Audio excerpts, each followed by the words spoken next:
অসুস্থ নেকি? আপুনি খোজ কাঢ়োতে অকমান মই দেখিছোঁ যে আপুনি মই অসুখীয়া যেন এনেকুৱা অসুস্থ লাগিছে। মানে আজি ধৰক 13 বছৰ 30 বছৰ হাবিত সোমালোঁ। 13 বছৰ সূৰ্য উঠা দেশৰ পৰা সূৰ্য পৰা দেশলৈ এইটো এৱাৰনেছ কৰিলোঁ। গাড়ীত বহোঁতে আৰু প্লেনত বহোঁতে মোৰ এতিয়া আৰু ভৰিটো ইউৰিক এচিড বুলি ডাক্তৰে কৈছে, ট্ৰিটমেণ্ট কৰিছে। যোৰহাট মেডিকেল কলেজৰ ডক্তৰ ডিব্ৰুগড়ো আহিছে আৰু তেওঁলোকে কৈছে আপুনি ৰেষ্ট লওক।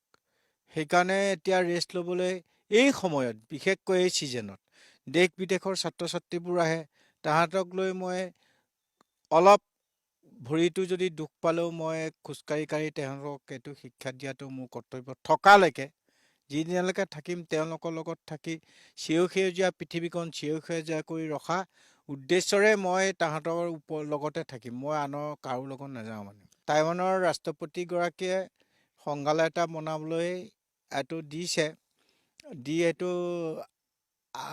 আধাখনীয়া হৈ আছে, মানে বেঞ্চ ডেস্কবোৰ যদি বনাই দিওঁ সেইটো সম্পূৰ্ণ হৈ যাব। তাহাঁতে তাতে পাঠদান কৰিব, তাৰখিনিয়ে তাত শিক্ষা লোৱা প্ৰেক্টিকেল কৰাখিনি ইয়ালৈ আহিব। অকল ইয়াত হাতে কামে কৰিলেই নহ'ব, কিতাপো পঢ়িব লাগিব। কাৰণ পৃথিৱীৰ কিতাপ আছে, চব ভাষাৰ কিতাপ আছে।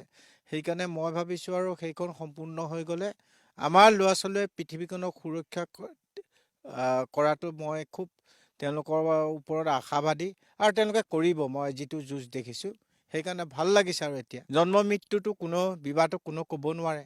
সেইকাৰণে জীয়াই থকালৈকে মৃত্যুৰ দিনালৈকে মই ছাত্ৰ ছাত্ৰীৰ লগত থাকি পৃথিৱীক ভাল পাবলৈ শিক্ষা দিয়াটো মোৰ কৰ্তব্য। সেইকাৰণে মই কৰি গৈ থাকিম।